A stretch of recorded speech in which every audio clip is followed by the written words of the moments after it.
I just stacked this dude. Hey! So, only took us about 2 minutes to get action today, which is nice. Yeah, I'm not going to do anything crazy here.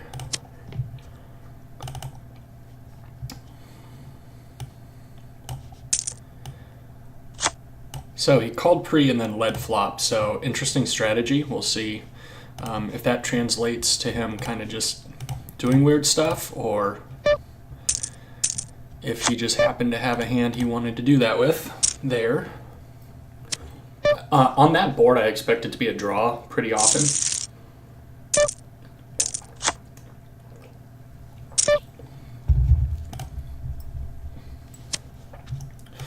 We'll actually bump him up to the top here. I think it's a little easier to see.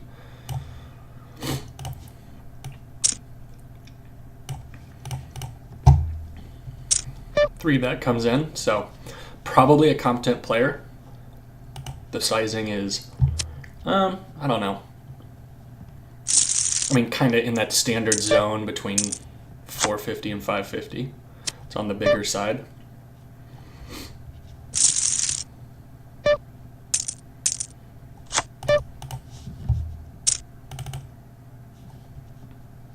Is this like not recording? Oh, is it recording? I hope so. All right, we'll defend here. Decent flop, backdoor nut flush draw as well. Turn two pair, so we'll bet.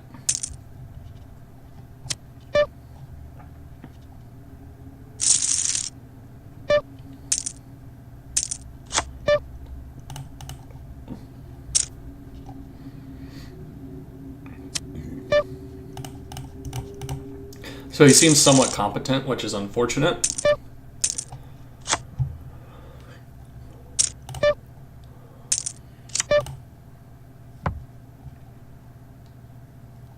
I think I'll mix in a check raise here just to start some check raising, though.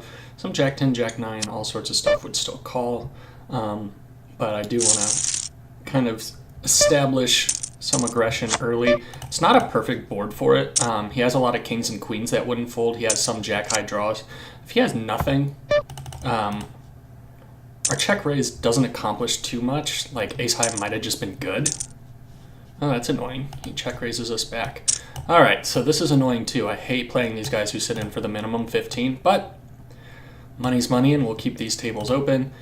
Here we have king high, no backdoor flush draw. If I had a backdoor flush draw, I might consider playing this a little differently, but I think we're just gonna fold. Let me think. 6 puts a 4 straight out there. I'm gonna check that back and hit a 4. Nope. I think I will bluff though. Quick call, probably a queen. I got a set. Okay.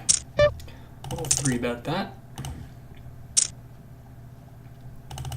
3-bet that. Flop top 2.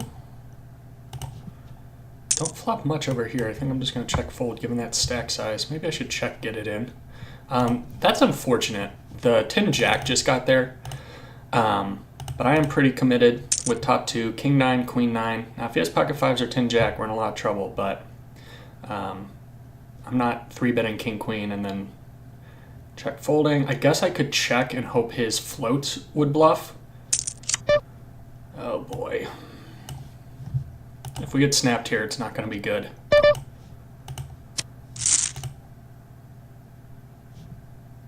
Ooh, nice. He just pwned us, so we should have c-bet that flop. Obviously, I'm praying for a call here, which he does not do, unfortunately.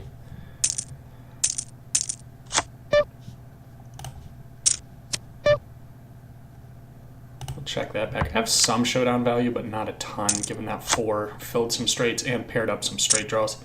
We're going to fold there too. That you could 3-bet or call, depending on how you want to play it. We'll give that up. We'll check here.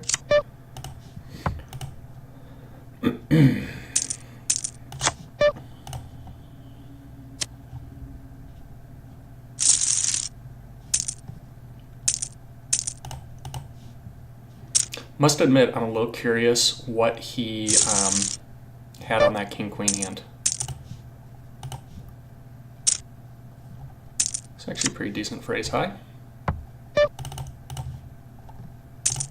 Could be a king. 6. Dang. Let's find out. 9s. Interesting way to play it, but it worked for him.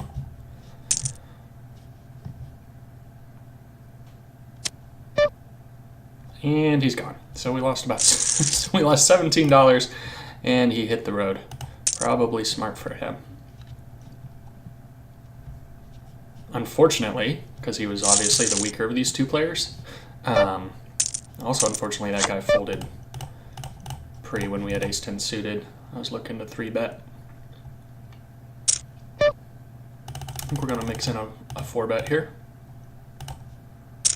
We have an ace blocker, and I want to establish the dynamic early. If he shoves, we'll be folding. I prefer it. The ace is a decent, helps block some of his ace hands. I think we'll 3-bet and we'll jam this, since he might be getting tired of how aggressive we are.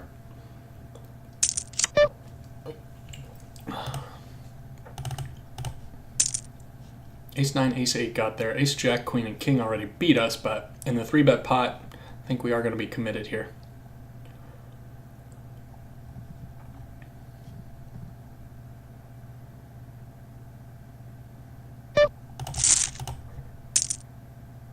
Eight-9. All right, we need an ace or a 10 or a king. Come on.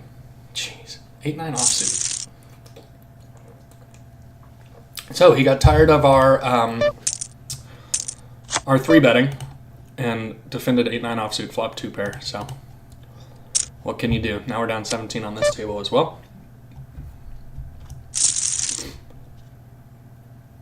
Better than him showing ace-9. We still had decent equity. But obviously I would prefer him to show the flush draw, the straight draw, or something else. Ace-6 suited. So now we know he's calling 3-bets with 8-9 offsuit. So probably not going to be 3-bet bluffing. And I don't know, it's good information to know. We'll obviously be 3-betting this for value as well. I will be jamming if he 4-bets. He folds that time.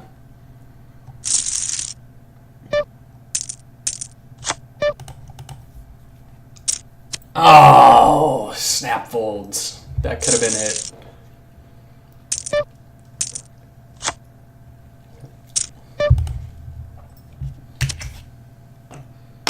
I was hoping that would be the time he just like loses his mind.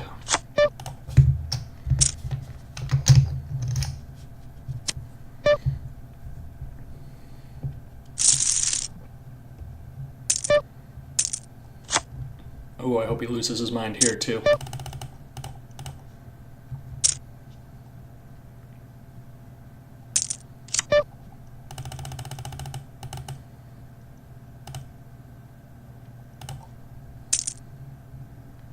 Shove queen king. No!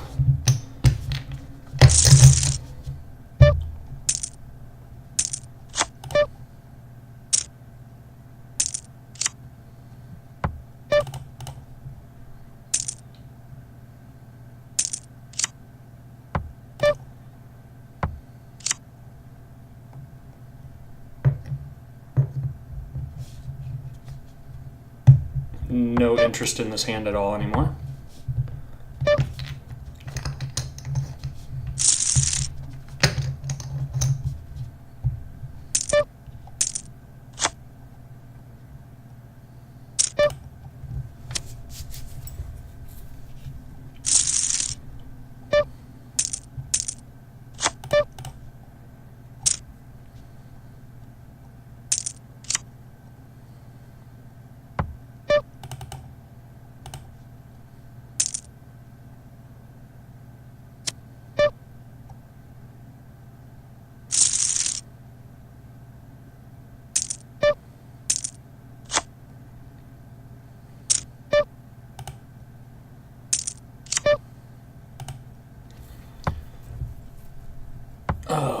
gonna check raise.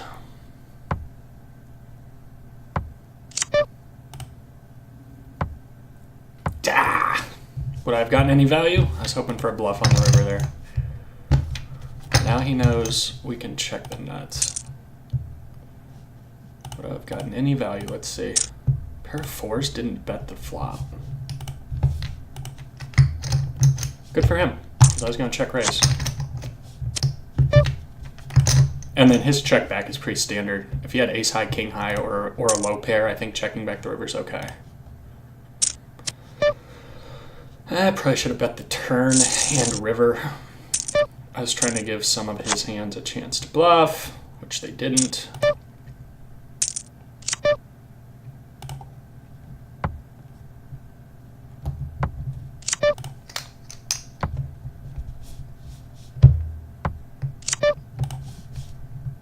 See if king high wins this one.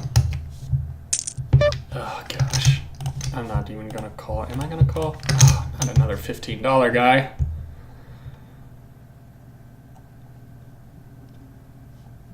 Ace high wouldn't bet, so it's gotta be a pair of eights, right?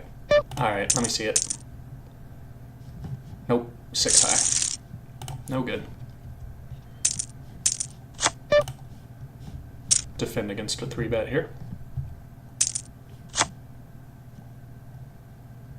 Make him think that I'm thinking between 4-betting and folding and calling, and confuse him a little bit. That's top pair. That's a pair.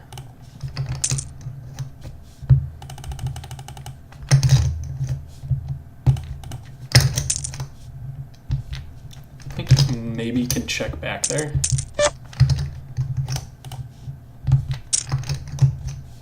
Interesting. Ace jack, queen jack. I think we still get value from some hands. Pocket tens would suck. He could have pocket tens.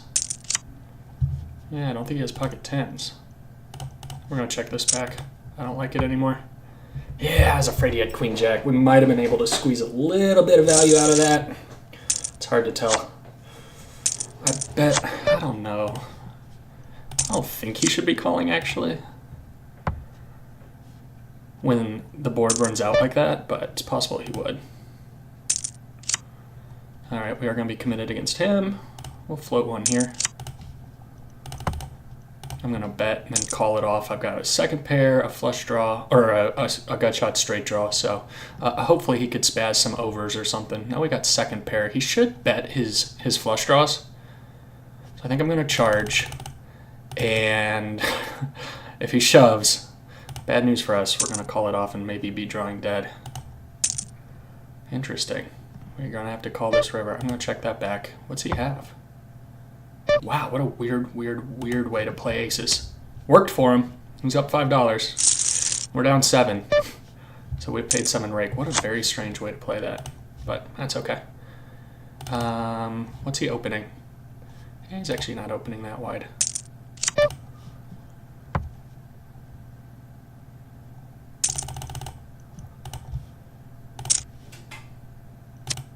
Obviously, we'll be jamming if he 4-bets, but he doesn't.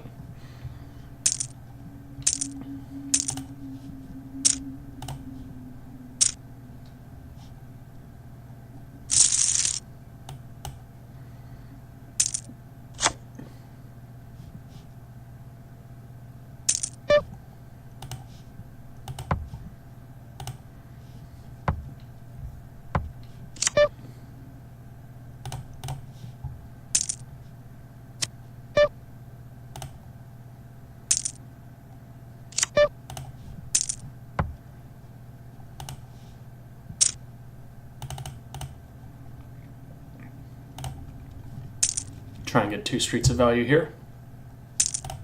All right, guy sat with 40. That's good news.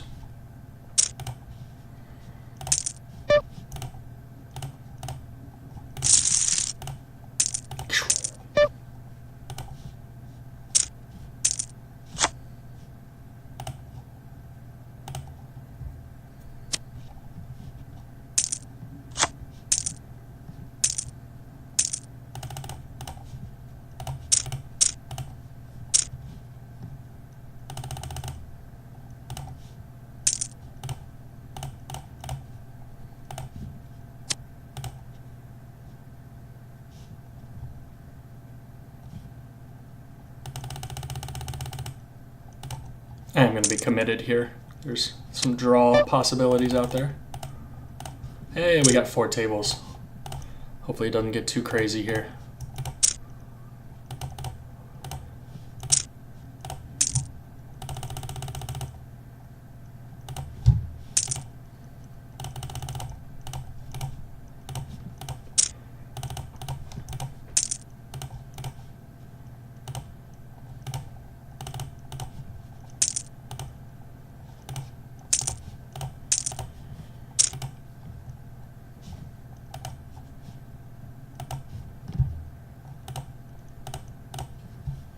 So this guy sat in for 50 but then limped the button.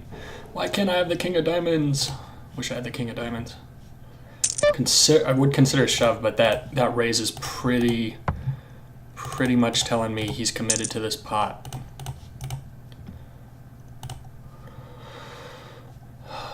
Frustrating. I guess you don't have to c-bet. I also considered not 3-betting this pre because it's actually like a super strong but middling strong hand. Like I'd rather kind of polarize my 3-betting range right now. Spade. Yeah, it's okay.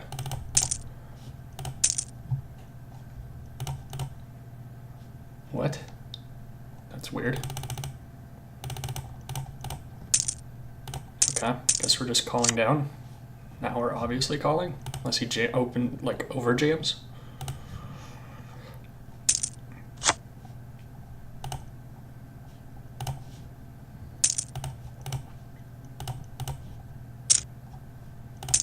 What the heck did that guy have?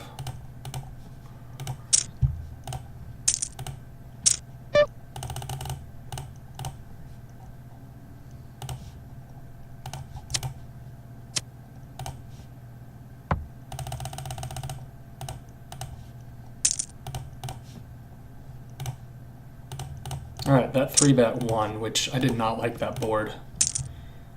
We'll c-bet this.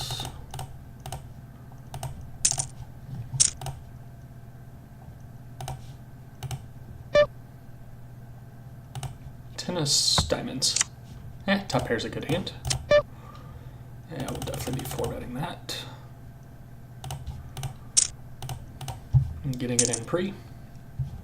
Definitely be getting it in on that board.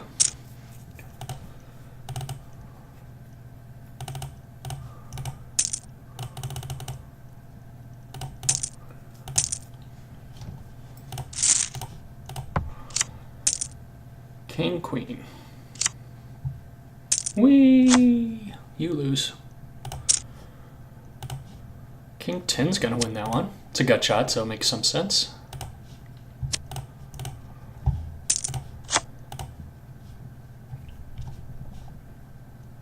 And now that I've got as many tables as I have, I don't feel the need to try and play 3.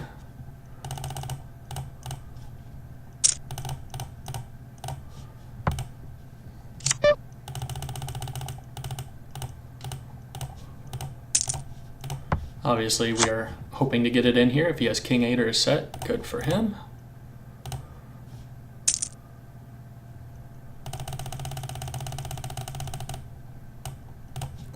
I'm going to try and check raise all in. If he has a 4, good for him. King 8 would now be a very bad thing for him. Now we have to bet the river. If he has pocket 3s, GG us.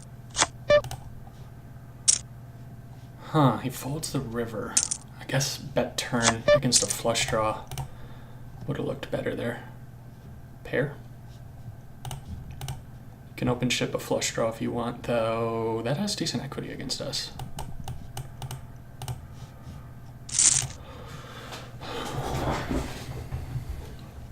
What's he got? 6-4 against 6-4. He's free rolling us. Now we've both got 2 pair. So he defended 6-4, 10 big blind steep. I shouldn't probably even be raising that, but you gotta pay attention not to go into auto mode. How are we doing over here? We're up a little bit there, right? Up a tiny amount here. We're up $3.79 here. Now he's down $7, but we're only up 3 because of rake. So this guy called a raise and then leads flop. We don't have anything. That you could 3-bet possibly if you wanted to. I think I'm going to check raise this flop.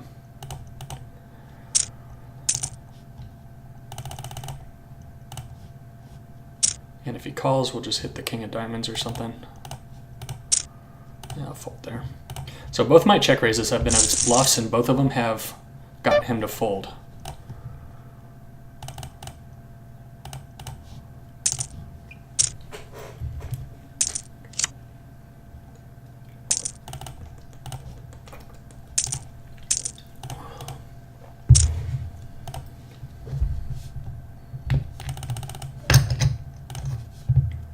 We'll be value betting 3 streets here.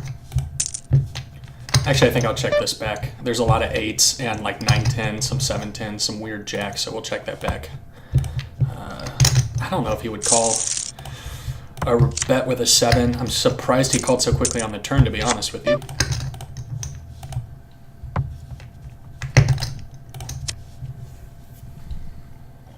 Oh, we do have a pair down here. All right, not bad. Open jam. All right. Trying to get 50 cents from ace high, king high or something.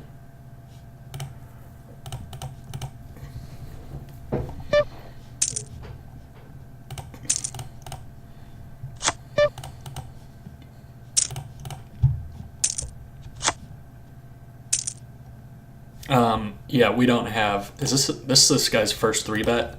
Aces are strong heads up, but for 50 big blinds against a guy's first 3-bet, I expect this to be a pocket pair or an ace or a very, very good king, and against that range, ace 4 just does not play well enough to call a shove. Now that 4 kind of looks like an ace, so maybe I could convince myself they're aces and misclick, but we won't. There's top pair. Bad kicker. I'm going to check back and try and get two streets of value here. Or I might just value cut myself. Well, now we got the nuts unless he has pocket queens. I actually expect him to have a queen pretty often. I think king high might look this up too. So I don't think he'd think that I would check back. Let's go for like an overbet. See if he thinks I'm bluffing. Yeah, I think I should have bet half pot. I always say that like after they don't do what I want them to, but I have no idea. Who knows what was going through his head. King, queen, jam it in. Let's see if it's in good or if we got catch up. Yeah, we got catch up. Tons of outs. That's one of them. No ace. Oh my gosh, so sick. That's annoying, but whatever.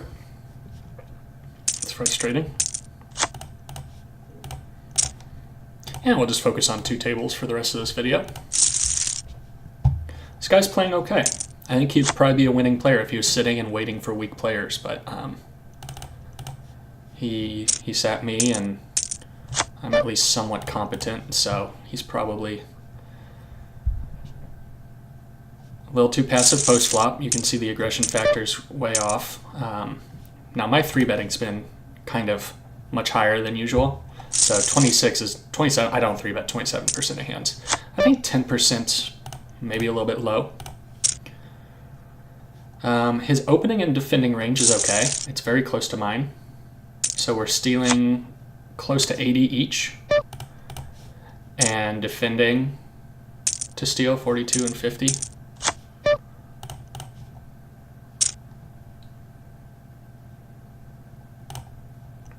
Queen of clubs out there. That's an ace. We'll defend there. Check that. And then straight draw there. Definitely be calling a small river bet here. Let's see if I can squeak $1 out of him. Yep. 2 overs. Backdoor straight flush draw, open-ended straight draw. I think we'll be getting this one in if he raises. Ugh. That's an annoying card. I think it's worth betting though. If he had like pocket 5s, 6s, that ace should not look good to him. Now if he has an ace, he might just be check jamming, but I think he should have a lot of hands that ace won't like. When he checks the flop, I actually expect him to c-bet a lot of his... I actually expect him to c-bet almost all of his hands, so that was kind of a weird check. Now he's at half stack area. We'll 3-bet. Hopefully he 4-bets ace-jack with that stack size and we get it in. I don't give him a ton of credit for whacking this flop, though we did see him defend 8-9 offsuit earlier. So maybe I don't need to c-bet because this is a problem. Now it's 22 into 38. We have 2 overs, backdoor nut flush draw, backdoor straight draw. I think this is gross. This is really, really gross. Oh gosh, I think I'm gonna fold. I think I should have thought this out before betting, because I think when we bet, we should probably be calling here. Problem is, if he shows me ace 9 or king 9, we're in a lot of trouble. If he shows me a set, we're really in trouble. Would he ever just jam 2 overs, though? He's not very aggressive post-flop. I think I'm actually going to fold. If this was the king of clubs, this would just be a slam dunk call. Oh, boy.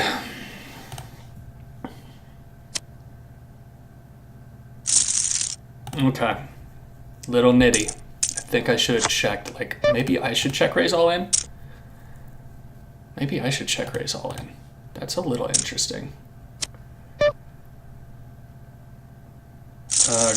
I need to remember to be min betting this guy for that exact reason. Huh. So he defended, but see, he's... I know he can have a bunch of 9s, but against 9s, as long as it's not ace 9 or king 9, we have 6 outs, plus all the times he's bluffing. Plus we do have backdoor. I don't know. That might have been a bad fold.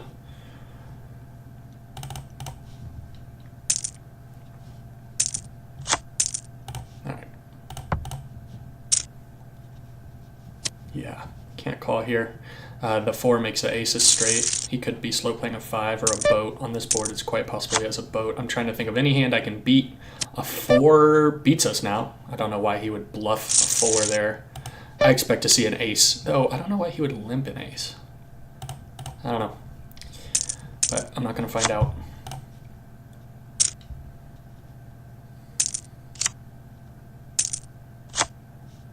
This guy just like leads a ton.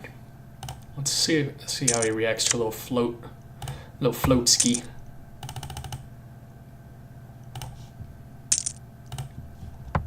Okay, so that worked.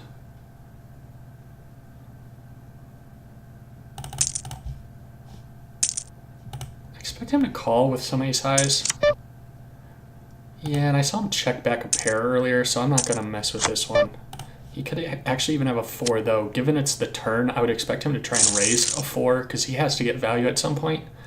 But I don't know him well enough. It's possible he'd just call with a 4. I don't know why you would value bet a 9 like that on the river. He would have c-bet his straight draws. I don't think I should bluff a river. I don't think he would bluff that big with ace high, though. I'm not sure what he had.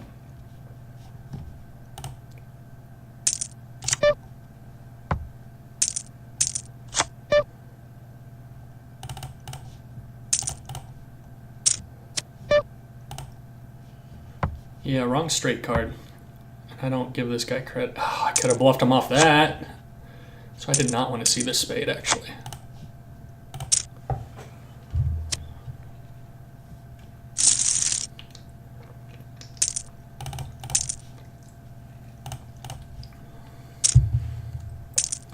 Naturally.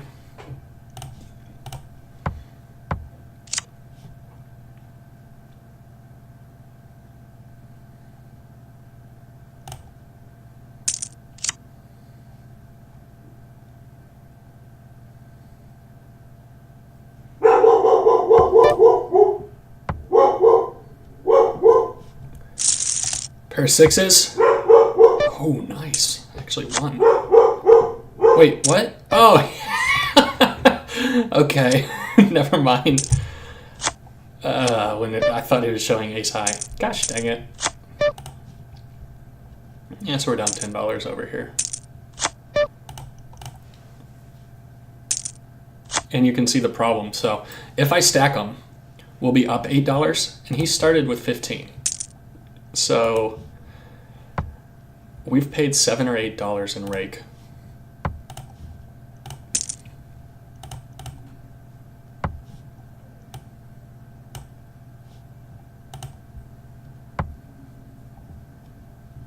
Could see him having a jack or a 9.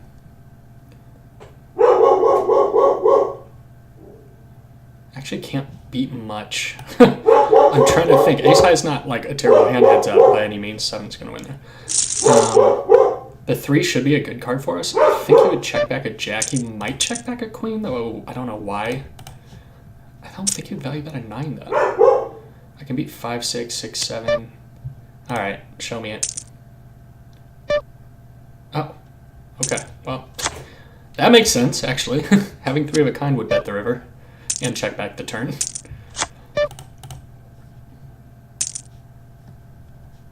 There's actually not a ton of hands, so ace high is okay. That bet's also pretty big, and I think he would bluff smaller, so I think this was a pretty substantial mistake. I did want to see it, though, because he's been bluffing a few times recently. But I'm trying to think of what hands raise pre c-bet flop and then bluff river that we beat. I mean, we beat his bluffs, obviously. Okay, ace high is actually decent here. Okay, let's fold that, call here, hit a flush, should win, yeah.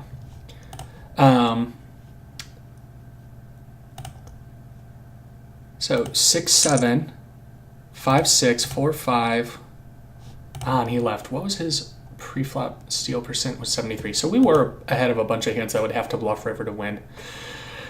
But given my read on him, I don't think he would bet 4, so I don't think it's a bluff.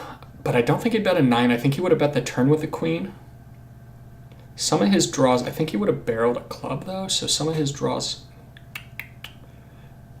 I don't know, it's actually close. All right, let's shut that down.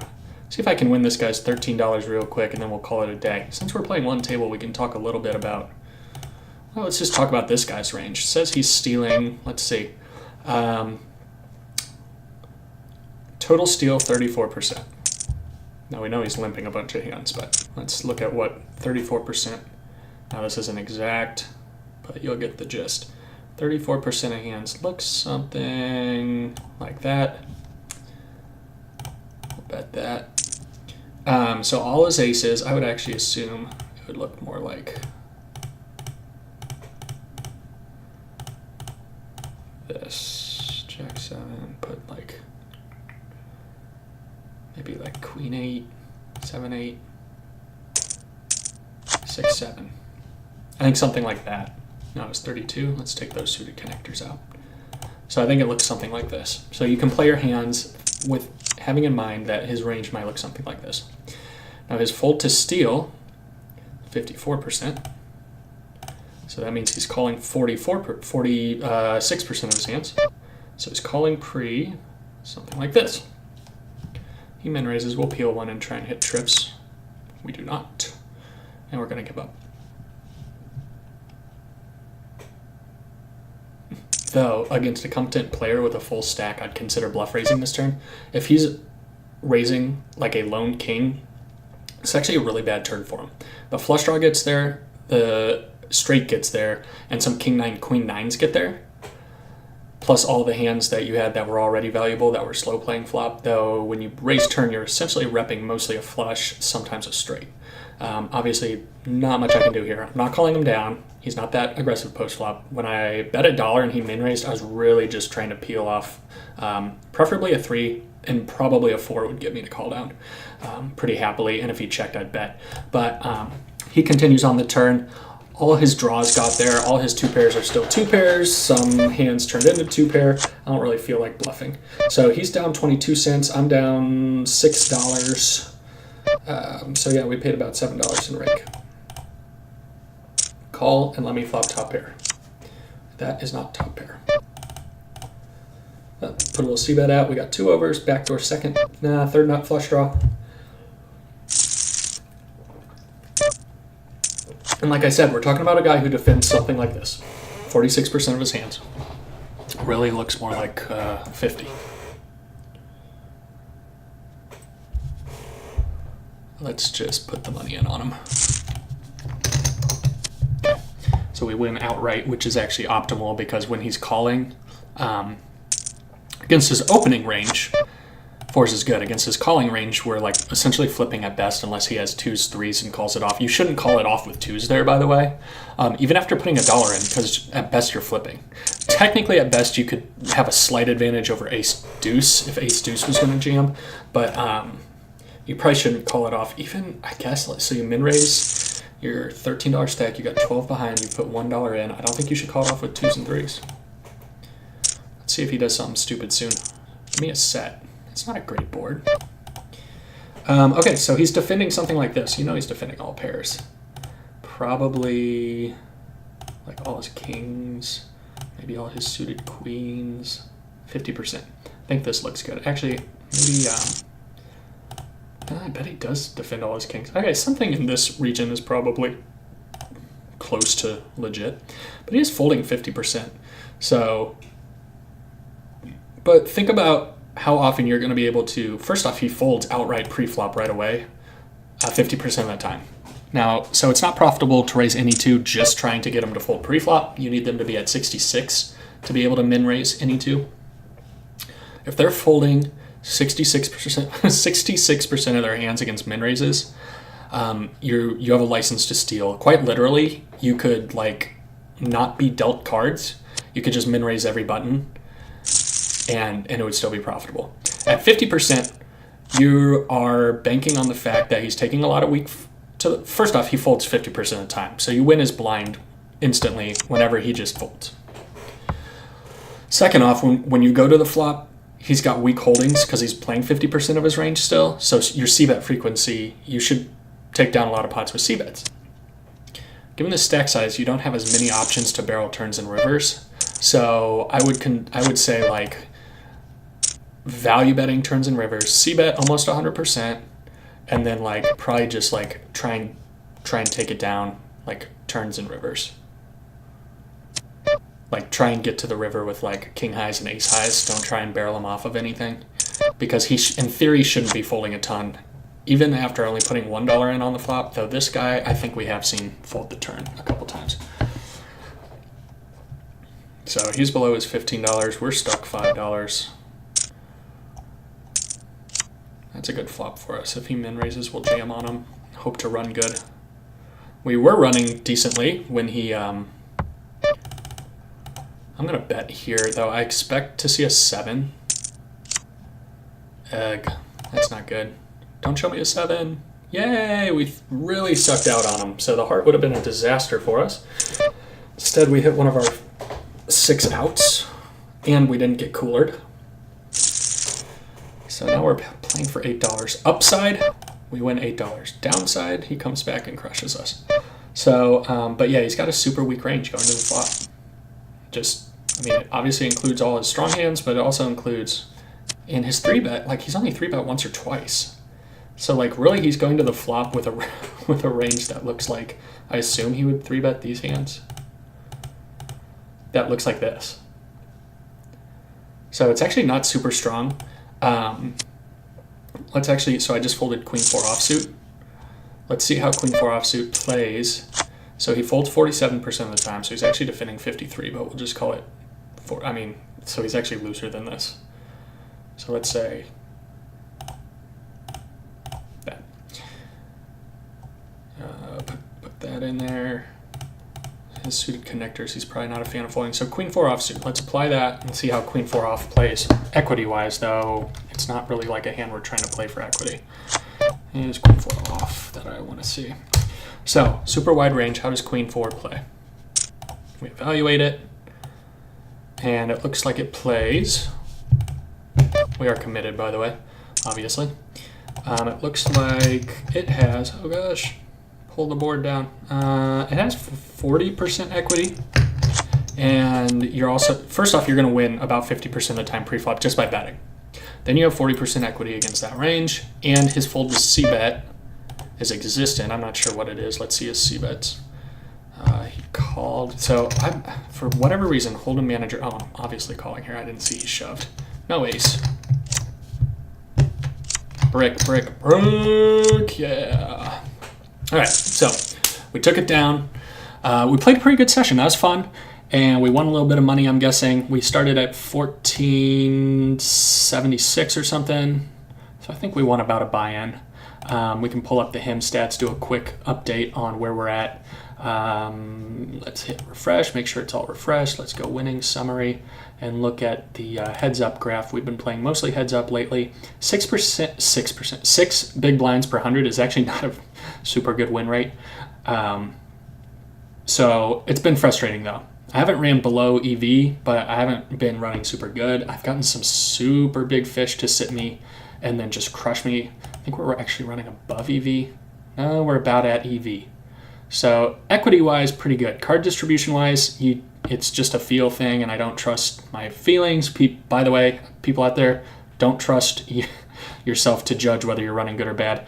If I had to guess, I'd say it's been pretty bad. I had just a ton of coolers against a mega fish on multiple days, so that's been frustrating.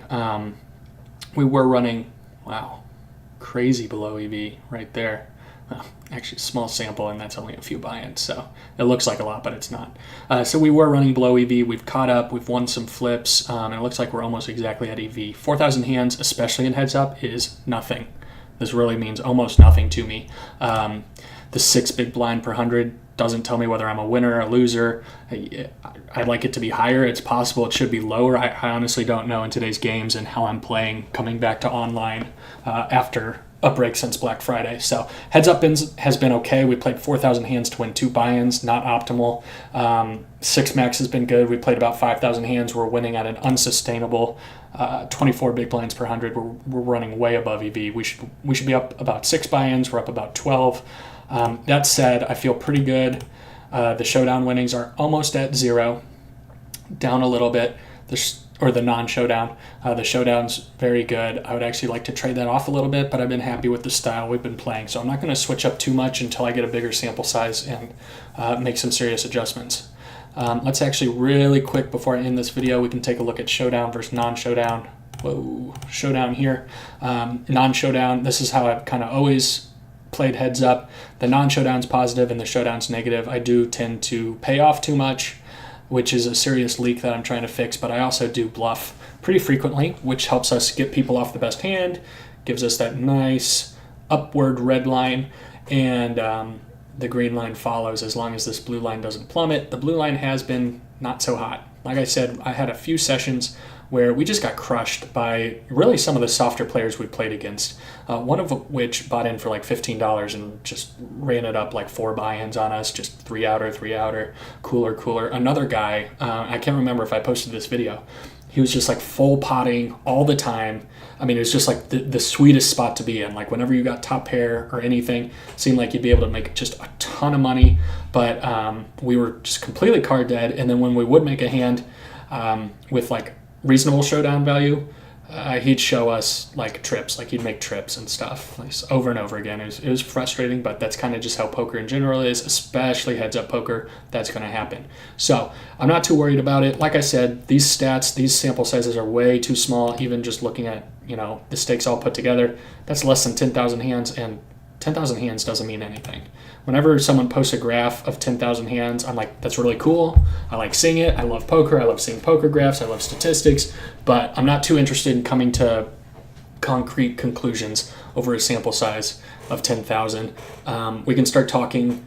We can begin the conversation around 25,000. We can actually start talking closer to 100,000. If you show me a 25,000 hand sample with a great win rate and the graph and everything, low standard deviation, I would say you're probably a winner. If you show me a 10,000 hand graph, it doesn't mean much to me. If you show me a 1,000 hand graph, it literally means nothing. These are all 1,000 hand stretches. If you looked at this 1,000 hand stretch, if you thought 1,000 hands was a lot, you'd look at this 1,000 hand stretch and think, oh wow, this is the biggest fish on the planet. He's down whatever, 5 buy-ins, he's terrible. If you looked at, this 1,000 hand stretch, you'd think, wow, this guy's great. This one would be huge. You'd be like, wow, this guy's crushing it. So, and the same thing, you'll see when you get to 100,000 hands, you'll have a bunch of these blips that are 10,000 hands where you'll be going, oh, wow, that really doesn't mean anything. So 10,000 hands is not a lot. Let's take a look at how above EV we're running. As I said, about 550, we're winning close to 700, so about 300 big blinds above expected value, which is nice. I'd rather be running good than bad, though. It's a little embarrassing to, be running way above EV. But like I said, obviously I'd rather be running on that side of variant. I've been on both sides, and trust me, it's much nicer. The red line also decent. I like it to stay break even or slightly positive. This is both heads up and 6 max, so it's a little bit not convoluted, but it's a little bit it's telling us even less than it was already telling us not much about. So anyway, thanks for watching. Video is now 45 minutes. I'm going to sign off, and we'll keep playing tomorrow. So thanks.